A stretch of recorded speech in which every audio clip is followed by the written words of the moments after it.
Hi friends, நம்ம இன்றைக்கி பார்க்க போகிற டாபிக் என்ன அப்படின்னா 12th ஸ்டாண்டர்ட் ஃபிசிக்ஸில் இருக்கக்கூடிய செகண்ட் சாப்டர் கரண்ட் எலக்ட்ரிசிட்டியை பற்றி தான் நம்ம இன்றைக்கி டிஸ்கஸ் பண்ண போகிறோம். ஆல்ரெடி நம்ம ஃபஸ்ட்டு சாப்டர் வந்து டீட்டெயில்டாக டிஸ்கஸ் பண்ணியாச்சு. அந்த சாப்டரும் முடிஞ்சிருச்சு. எக்ஸாம்பிள் ப்ராப்ளம்ஸும் எக்ஸசைஸ் ப்ராப்ளம்ஸும் மட்டும்தான் அதில் பெண்டிங் இருக்குது. ஸோ அதுவுமே கூடிய சீக்கிரம் வந்து நான் போஸ்ட் பண்ணிவிடுவேன். ஸோ அந்த சாப்டரோட பிளேலிஸ்ட்டை நான் இந்த வீடியோட டிஸ்கிரிப்ஷன் பாக்ஸில் கொடுக்குறேன், மறக்காமல் செக் பண்ணி பாருங்கள். ஸோ இப்போ இந்த டாபிக் கரண்ட் எலக்ட்ரிசிட்டியை பற்றி நம்ம இங்கே டீட்டெயில்டாக டிஸ்கஸ் பண்ண போகிறோம். இன்ட்ரோடக்ஷன் கொஞ்சம் மேபி லென்த்தாக கூட இருக்கலாம், பட் ஆனால் நம்ம ஃபஸ்ட்டு பார்த்த சாப்டருக்கும் இந்த சாப்டருக்கும் நிறைய டிஃப்ரென்ஸ் இருக்கும். ஓகே, ஸோ செஷன் ஸ்டார்ட் பண்ணுறதுக்கு முன்னாடி நம்ம எப்பயுமே சொல்கிறது தான் never stop learning because life is never stop teaching. So இந்த டாபிக் வந்து கரண்ட்டை பற்றி மட்டுமே பேசக்கூடிய ஒரு டாபிக். மெயினாக எலக்ட்ரான்ஸை பற்றி நம்ம இங்கே பேசுவோம், கிளியர். பட் நம்ம எலக்ட்ரோஸ்டாட்டிக்ஸில் பார்த்தீங்கன்னா நம்ம ரெண்டு சார்ஜஸ் இருக்குன்னு சொல்லியிருப்போம். ஒன்று பாசிட்டிவ், இன்னொன்று நெகட்டிவ். அந்த ரெண்டு சார்ஜஸுக்கு நடுவில் நடக்கக்கூடிய அட்ராக்ஷன், ரிப்பல்சன், இது எல்லாத்தையும் நம்ம டீட்டெயில்டாக அந்த சாப்டரில் நம்ம பேசியிருப்போம். அப்புறம் நிறைய விஷயம் அந்த சார்ஜஸோட பிஹேவியர்ஸ்லாம் எப்படி இருக்குன்றத நம்ம டீட்டெயில்டாக அந்த சாப்டரில் நம்ம டிஸ்கஸ் பண்ணியிருப்போம். பட் ஒரு கண்டிஷன் அங்கே இருக்கும். என்ன அப்படின்னா, அந்த சார்ஜஸ் வந்து ரெஸ்ட் பொசிஷன்றதை நம்ம எல்லா வீடியோஸ்லையுமே எல்லா டாபிக்ஸ்லையுமே அந்த சார்ஜஸ் வந்து ரெஸ்ட்டில் இருக்குன்ற மாதிரி தான் நம்ம பேசியிருப்போம், கிளியர். ஸோ ஏன் அப்படின்னா, அந்த ரெஸ்ட் பொசிஷனில் இருக்கும்போது அப்போ தான் அந்த கான்செப்டை நம்மளால் ஈஸியாக புரிஞ்சுக்க முடியும். ஓகே, வெளியில் ஏன்னா மோஷனில் இருக்குன்னு நம்ம சொன்னோம் அப்படின்னா அதுலேருந்து வெளியில் வரக்கூடிய எலக்ட்ரிக் ஃபீல்டு அது எந்த டேரெக்ஷனில் போகுது வருது அதெல்லாம் நம்ம அங்கே வந்து பேச முடியாது. ஸோ அதனால் அது ரெஸ்ட்டு. அதனால தான் அந்த டாபிக் பேரே வந்து எலக்ட்ரோஸ்டாட்டிக்னு வச்சுருப்பாங்க. ஸ்டாட்டிக் அப்படின்னா ரெஸ்ட் அப்படின்னு அர்த்தம், கிளியர். ஸோ இப்போ இங்கே கரண்ட்டுன்னு சொல்லும்போது நமக்கு உங்களுக்கே தெரியும், கரண்ட்டுன்னு நம்ம எதை சொல்லுவோம் அப்படின்னா கண்டிப்பாக ஃப்ளோ ஆஃப் எலக்ட்ரான்ஸ் ரொம்ப முக்கியம். எலக்ட்ரான்ஸோட ஃப்ளோ, எலக்ட்ரான்ஸோட மூமெண்ட், எலக்ட்ரான்ஸோட மோஷன், இதுதான் நம்ம வந்து கரண்ட் அப்படின்னு சொல்லி சொல்லுவோம். சிம்பிளாக இந்த கரண்ட்டை நம்ம எப்படி டினோட் பண்ணுவோம் அப்படின்னா ஐ அப்படின்னு சொல்லி டினோட் பண்ணுவோம். சிம்பிளாக இது எப்படி டிஃபைன் பண்ணலாம் அப்படின்னா I equal to Q by டின்னு சொல்லலாம். Q by T, charge per unit time. அப்போ ஒரு செகண்டுக்கு எனக்கு எவ்வளோ நம்பர் ஆஃப் எலக்ட்ரான்ஸ் ஒரு particular cross sectional area, okay, cross sectional ஏரியானா அதுக்குள்ளே எவ்வளோ போக முடியும் அப்படின்னு சொல்கிறது தான். ஸோ இதுதான் கரண்ட். இது ரெண்டுத்துக்குள்ள ரேஷியோ தான். எனக்கு ஒரு செகண்டில் எவ்வளோ சார்ஜஸ் போகுது அதுதான் நமக்கு கரண்ட். இதுதான் இதோட சிம்பிள் டெஃபினிஷன். நிறைய டைப் ஆஃப் கரண்ட் இருக்குது. ஓகே, டிசி கரண்ட் இருக்குது, இன்ஸ்டன்டேனியஸ் கரண்ட் இருக்குது, ஏசி கரண்ட் இருக்குது. ஸோ நிறைய இருக்குது. ஓகேயா, ஸோ அதெல்லாமே நம்ம ஃபியூச்சர் நீங்கள் வந்து ஃபிசிக்ஸில் ஹையர் ஸ்டடீஸில் படிக்கும்போது இதெல்லாம் படிப்பீங்க. ஓகே, நம்ம ஜஸ்ட்டு ஜென்ரலாக என்னன்றதை நான் சொல்லிடுறேன். ஃபஸ்ட்டு நம்ம எலக்ட்ரோஸ்டாட்டிக்ஸில் ஒரு விஷயம் பேசியிருப்போம். என்ன அப்படின்னா, ஒரு கண்டக்டர் இருக்கும், எலக்ட்ரோஸ்டாட்டிக், நோட் பண்ணிக்கோங்க. ஓகே, ஏன்னா நம்ம ரெண்டுத்தையும் இந்த சாப்டரையும் அந்த சாப்டரையும் கம்பேர் பண்ணி தான் படிக்கணும். எலக்ட்ரோஸ்டாட்டிக்கை பொறுத்த வரைக்கும் நம்ம சார்ஜஸ் ரெஸ்ட்டில் சொல்லியிருப்போம், இங்கே மோஷன். ஸோ ரெண்டுத்துக்கும் பயங்கர கன்ஃபியூஷன் இருக்கும். நான் இப்போ இந்த இன்ட்ரோடக்ஷனில் இந்த விஷயத்தை கிளியர் பண்ணிட்டேன் அப்படின்னா இந்த சாப்டர் ஃபுல்லாக உங்களுக்கு வந்து கிளியராக புரியும். ஓகே, பட் ரியாலிட்டியில் சார்ஜஸ் ரெஸ்ட்டில் இருக்காது. எந்த ஆப்ஜெக்டாக இருக்கட்டும், எந்த ஒரு நீங்கள் மெட்டீரியல் எடுத்தாலுமே சரி, எனக்கு எப்பயுமே எனக்கு எலக்ட்ரான்ஸும் சரி எல்லாமே நமக்கு மோஷனில் தான் இருக்கும். அது நல்லா ஞாபகம் வச்சுக்கோங்க. ஸோ இது எப்படி சார் நீங்கள் சொல்கிறீங்க அப்படின்னா ரொம்ப சிம்பிளாகவே புரிஞ்சுக்கலாங்க. இப்போ நம்ம இருக்கக்கூடிய இந்த பூமி இருக்குல்ல, இந்த எர்த்து, இது கூட ரொட்டேஷனில் தான் இருக்குது, தன்னைத்தானே சுற்றுது. ஒரு சன்னுன்ற ஒரு ஆப்ஜெக்ட்னு வச்சுக்கோமே, அதையுமே என்ன பண்ணுது, ரிவால்வ் பண்ணுது, கரெக்டாக சுற்றி வருது. அப்போது இதெல்லாம் மூமெண்ட்டில் இருக்கும்போது எப்படி நம்ம இந்த சார்ஜஸ் வந்து ரெஸ்ட்டுன்னு சொல்ல முடியும்? ஓகே, ஸோ இதுலேருந்து நீங்கள் புரிஞ்சுக்கணும். அப்புறம் ஏன் சார் இந்த டாபிக் அப்படின்னா, நம்ம எலக்ட்ரோஸ்டாட்டிக்கை பொறுத்த வரைக்கும் நம்ம அதை ரெஸ்ட் பொசிஷனில் வச்சிருந்தா மட்டும்தான் ஸோ அந்த கண்டிஷன் சாட்டிஸ்ஃபைட் ஆகும். ஏன்னா நம்ம அதை மோஷன் சொல்லும்போது அதுலேருந்து வெளியே வரக்கூடிய எலக்ட்ரிக் ஃபீல்டு ப்ளஸ் ரெண்டு சார்ஜஸுக்கு நடுவில் நடக்கக்கூடிய அந்த அட்ராக்ஷன் எல்லாமே பாதிக்கப்படும். ஸோ அதனால தான் நம்ம அதை ரெஸ்ட்டில் வச்சிருக்கோம்னு சொல்லியிருப்போம். நான் அந்த வீடியோவில் ஒரு சில வீடியோஸில் சொல்லியிருப்பேன், சார்ஜஸ் வந்து ரியல் லைஃப்பில் ரெஸ்ட்டில் இருக்காதுன்ற விஷயத்தையும் நான் அங்கே சொல்லியிருப்பேன்.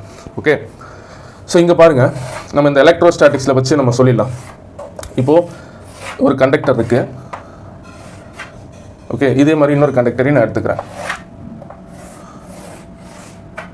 Okay, ton.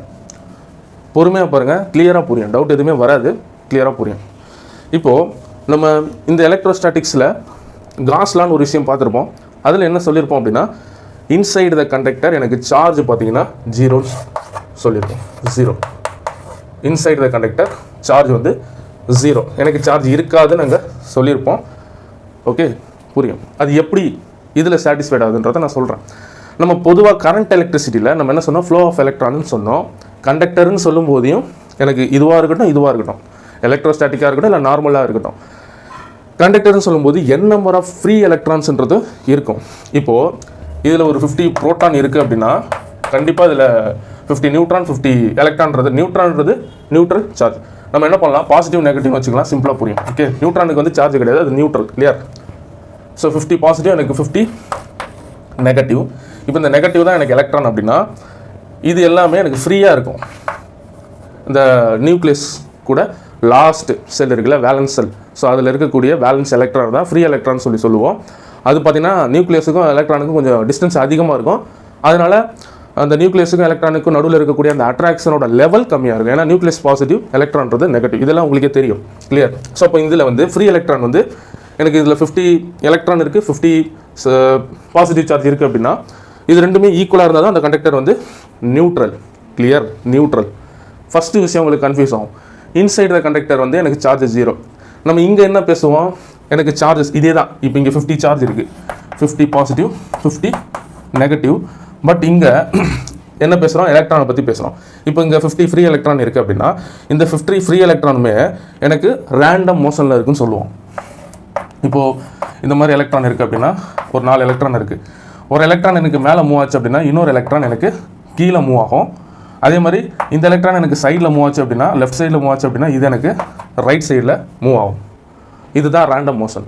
இது இப்படி மூவ் ஆகுறதுனால எனக்கு கேன்சல் ஈச் அதர். கிளியர்?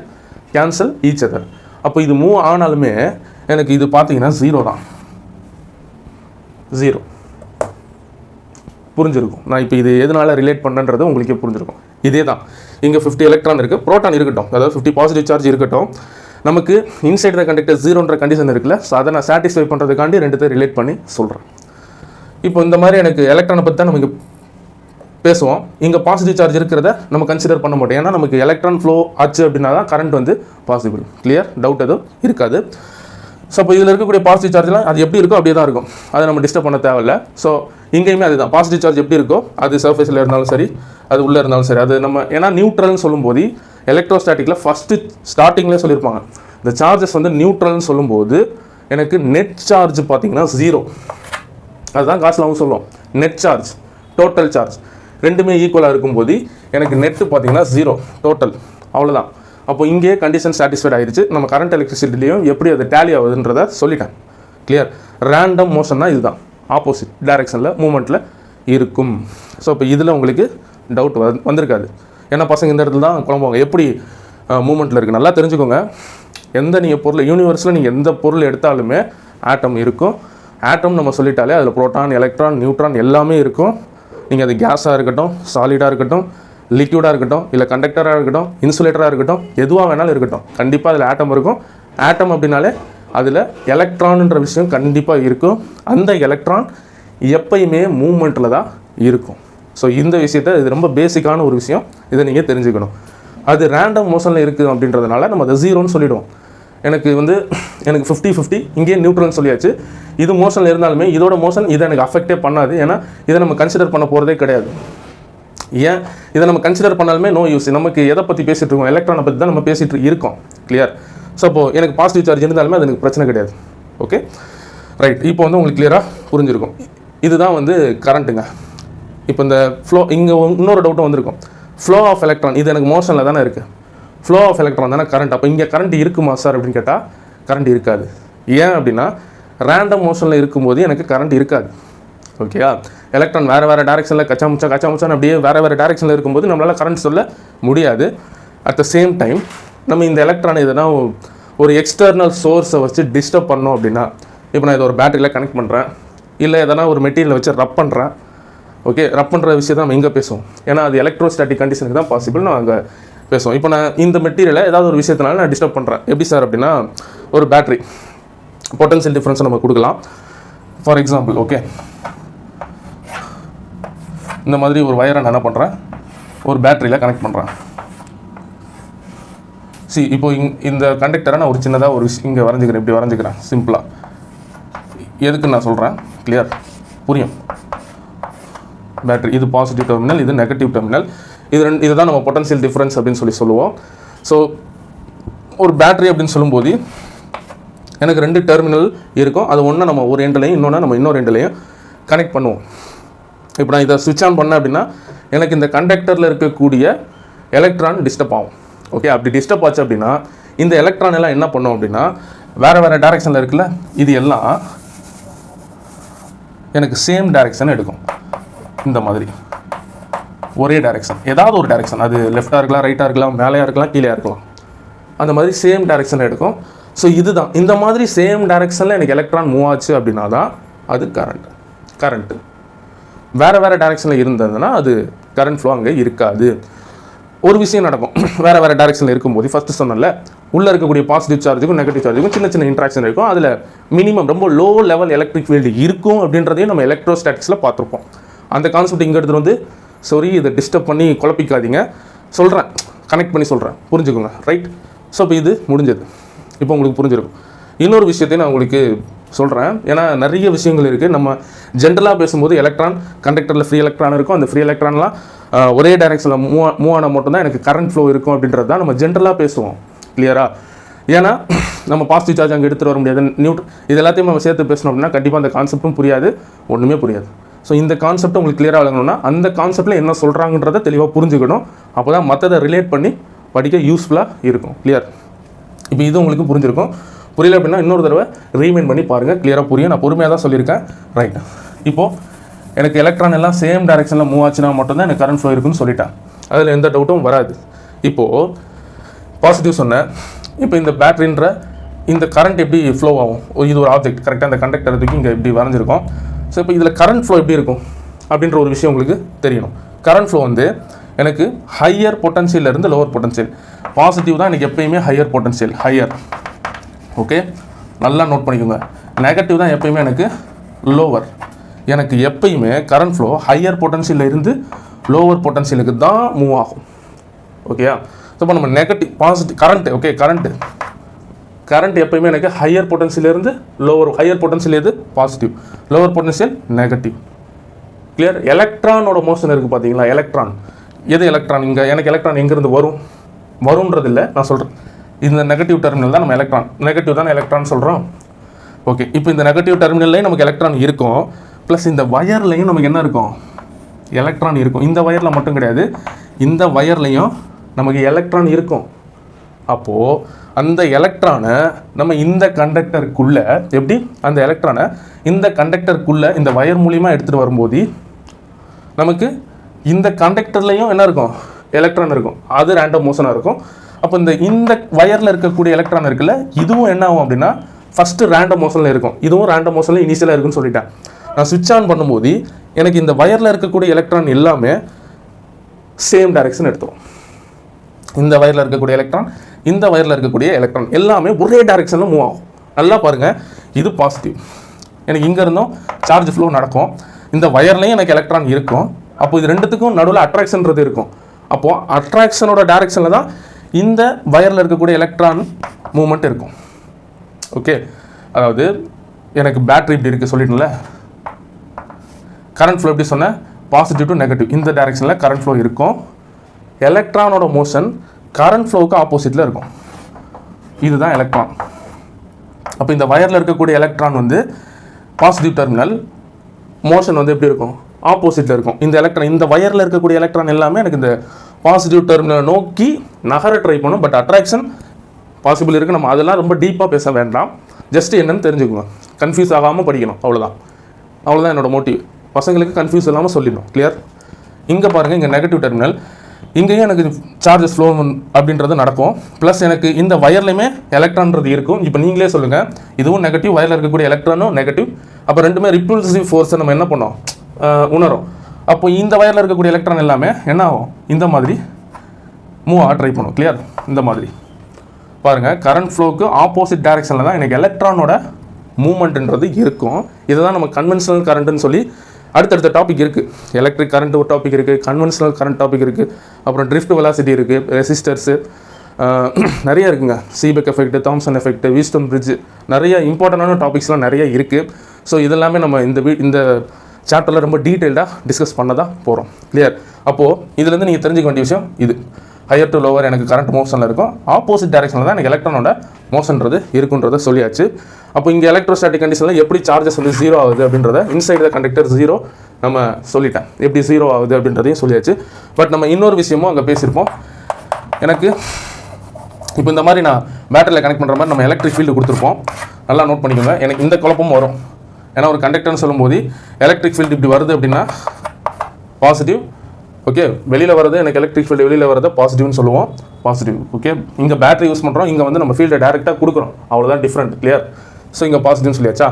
அப்போது எனக்கு இந்த கண்டக்டரில் ஆல்ரெடி சார்ஜஸ் நியூட்ரலில் இருக்குது. பட் என்ன சொல்லியிருப்பாங்க அப்படின்னா சர்ஃபேஸில் இருக்க மாதிரி சொல்லியிருப்பாங்க. இங்கே negative negative negative negative negative. ஏன்னா இது பாசிட்டிவ் அப்படின்னா இண்டக்ஷன். எப்படி? இண்டக்ஷனால எனக்கு நெகட்டிவ் சார்ஜ்லாம் சர்ஃபேஸுக்கு உள்ளேயோ இல்லை சர்ஃபேஸுக்கு வெளியவோ இருக்கும். அது ஒன்றும் பிரச்சனை கிடையாது, அது எப்படி வேணால் சொல்லிக்கலாம். கிளியர்? ஸோ அதே மாதிரி இங்கே பார்த்தீங்கன்னா இது பாசிட்டிவ், உள்ளே இருக்கக்கூடிய பாசிட்டிவ்லாம் இப்படி ரிப்புல் ஆகுதுன்னு நம்ம எலக்ட்ரோஸ்டாட்டிக்ஸில் படிச்சிருப்போம். ஓகே, படிச்சிருப்போம். இங்கேயும் நம்ம பேட்டரியை வச்சு நம்ம சொல்லும்போது எனக்கு இன்சைட் நல்லா நோட் பண்ணிக்கோங்க, நியூட்ரலில் இருக்கக்கூடிய சார்ஜஸை வெளியிலேருந்து வரக்கூடிய சோர்ஸு டிஸ்டர்ப் பண்ணாது.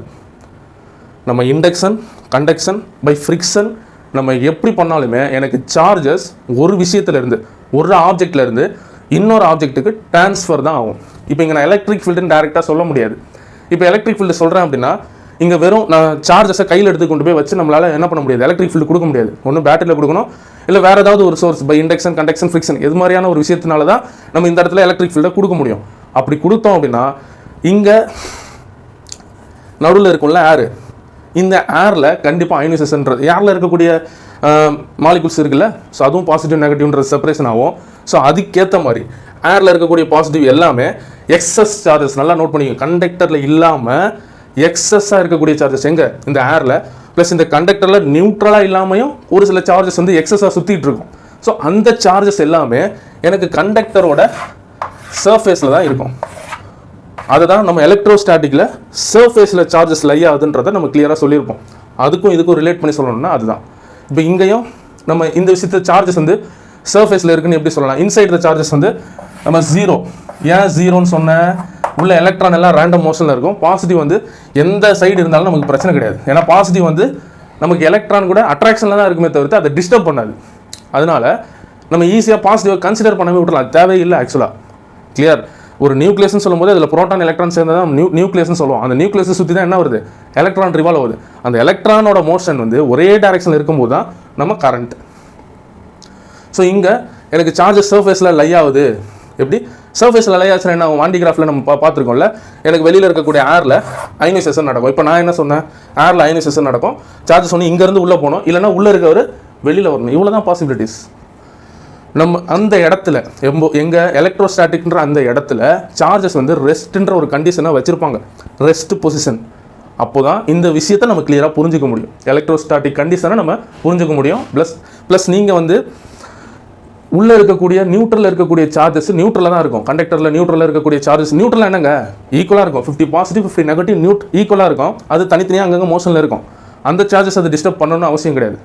எக்ஸஸாக சார்ஜஸ் இருந்தது அப்படின்னா அது எல்லாமே எனக்கு சர்ஃபேஸில் லை ஆகும். எக்ஸஸ் சார்ஜஸ் இல்லைப்பா அந்த கண்டக்டரில் அப்படின்ற பட்சத்தில் எனக்கு ஏரில் இருக்கக்கூடிய மாலிகுல்ஸ் எனக்கு செப்பரேஷன் நடந்து எனக்கு சர்ஃபேஸில் கண்டக்டரோட சர்ஃபேஸில் சார்ஜ் டென்சிட்டி அதிகமாக இருக்கும். Charge density. Clear? Charge density எதை டிபெண்ட் பண்ணியிருக்கும், நம்ம அப்ளை பண்ணக்கூடிய எலக்ட்ரிக் ஃபீல்டை டிபெண்ட் பண்ணி. எலக்ட்ரிக் ஃபீல்டு ஸ்ட்ரென்த் நம்ம ரொம்ப அதிகமாக கொடுத்தோம் அப்படின்னா அதுதான் கரண்ட்.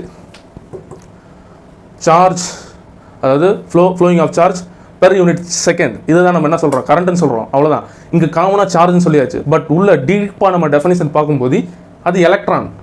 அவ்வளோதான். நம்ம வீட்டில் இருக்கக்கூடிய பல்பாக இருக்கட்டும், டியூப் லைட்டாக இருக்கட்டும், ஃபேன் எதுவாக இருக்கட்டுமே, அதில் இருக்கக்கூடிய காப்பர் வயர், அந்த வயரில் இருக்கக்கூடிய எலக்ட்ரான் ஸ்டார்டிங்லேயே தேர்மல் மோஷனில் இருக்கும். ரேண்டம் மோஷன் சொன்னல, எந்த ஆப்ஜெக்ட் எடுத்தாலுமே எலக்ட்ரான் எப்படி இருக்கும், ரேண்டம் மோஷனில் இருக்கும். அப்போ நம்ம அதை ஒரே டைரெக்ஷனில் திருப்பி விடணும். ஸோ அப்போ அது சேம் டைரெக்ஷன் எடுக்கும்போது தான் எனக்கு என்ன பாசிபிள் நடக்கும், கரண்ட் ஃப்ளோவே நடக்கும். இவ்வளோ தான் மேட்ரு. ஸோ இதுதான் கரண்ட் எலக்ட்ரிசிட்டியோட இன்ட்ரோடக்ஷன். கண்டிப்பாக உங்களுக்கு டவுட் எதுவும் இருக்காது. நான் அதாவது சொல்ல முட்டேனா இல்லை, எல்லாமே மேக்ஸிமம் சொல்லிட்டேன். ஸோ சொல்லணும்னா அடுத்தடுத்த டாப்பிக்கில் நம்ம இந்த மாதிரி கம்பேர் பண்ணி சொல்லும்போது ரொம்ப ஈஸியாக புரியும்.